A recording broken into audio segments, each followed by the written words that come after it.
అదే RTV app వార్తల్ని క్షణాల్లో చదివే అవకాశం ఉంటుంది. ఒక న్యూస్ పేపర్, ఒక టెలివిజన్ ఛానల్ మీ చేతుల్లో ఎప్పుడూ ఉంటాయి. కొయ్యలగూడ మండలం గౌరవరంలో పాత పొగాకు గొడవ వద్ద రైతులు చేస్తున్న దీక్షలు ఇవాళ 4వ రోజు చేరుకున్నాయి.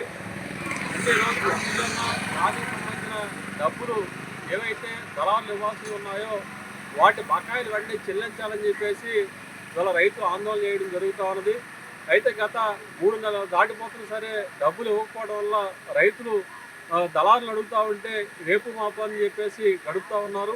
దీనివల్ల ఖరీఫ్ పంటకు సంబంధించి వాళ్ళు నాట్లు వేసి పంట పండించాల్సిన సమయం రావడంతో ఏం చేయాలో కూడా అర్థం కాక దిక్కుతోని స్థితిలో అన్నదాతలు అల్లాడిపోతూ ఉన్నారు. మరి ఇట్లాంటి పరిస్థితుల్లో దళారులు మోసానికి గురై ఇవాళ రైతులు నష్టపోవాల్సిన పరిస్థితి వస్తూ ఉన్నది.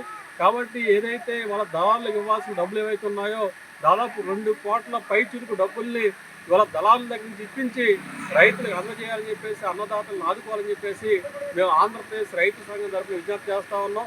ఇక్కడే ఎండనక వాననక ఇక్కడే టెంట్ వేసుకుని రాత్రులు కూడా ఇక్కడే మకా ఉండాల్సిన పరిస్థితి వాళ్ళ రైతులకు ఏర్పడింది. ఇక్కడే వంట వార్త కార్యక్రమం పరిస్థితి ఏర్పడింది. 4 రోజుల నుంచి ఆందోళన చేస్తూ ఉన్నారు. రైతు అధికారులు వస్తున్నారు, పోలీసులు వస్తున్నారు, వెళ్తున్నారు. ఇది సరైనది కాదు. వెంటనే సమస్య పరిష్కారం అయ్యే విధంగా రైతు చేతులు డబ్బులు వచ్చే విధంగా ఇవాళ ప్రభుత్వం అధికారులు చర్యలు తీసుకోవాలని చెప్పేసి మేము రైతు సంఘం తరఫున కోరుతాం.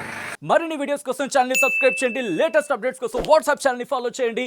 అండ్ లింక్ డిస్క్రిప్షన్ లో ఉంది.